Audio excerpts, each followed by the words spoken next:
chez GiveExpert en 2018.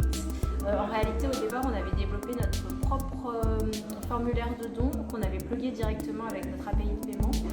Et il s'avère qu'à l'époque, on utilisait un plugin WordPress qui n'était plus mis à jour. Donc, il y avait vraiment des vrais problèmes de sécurité. Donc, il a fallu choisir à ce moment-là et assez rapidement la mise en place d'un des outils. Et parmi les outils qui existaient déjà à l'époque, il y avait GiveExpert. Et on s'est tourné vers GiveExpert parce qu'on était confiant dans ce qu'il faisait, dans le professionnalisme. Je connaissais déjà Alexandre, je savais qu'il travaillait bien et que vraiment je n'avais aucun souci avec son travail.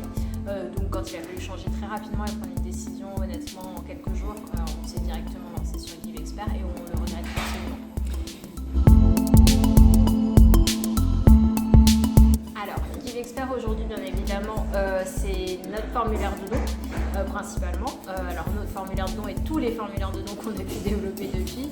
C'est également une plateforme d'inscription pour l'intégralité de nos événements, ce qui nous permet de choisir si l'événement est payant, si l'événement est gratuit mais on peut rajouter un don, ou alors une participation aux frais, donc un événement gratuit, les gens peuvent participer aux frais, ce qui n'est pas un don. Donc c'est assez complet. On utilise également le peer-to-peer sur GiveExpert avec les pages de collecte.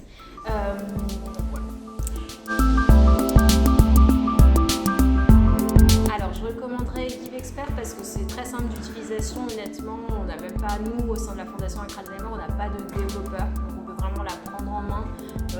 Au début, il suffit juste d'être un tout petit peu curieux, mais c'est assez user-friendly, donc ça ne demande pas beaucoup d'efforts en réalité. Et puis on a vu aussi le formulaire et la plateforme surtout vraiment évoluer de manière assez importante en très peu de temps, ce qui donne aussi confiance pour la suite parce qu'on sait qu'il va y avoir encore des évolutions.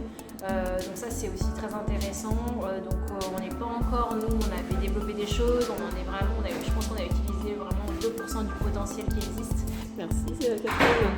Merci.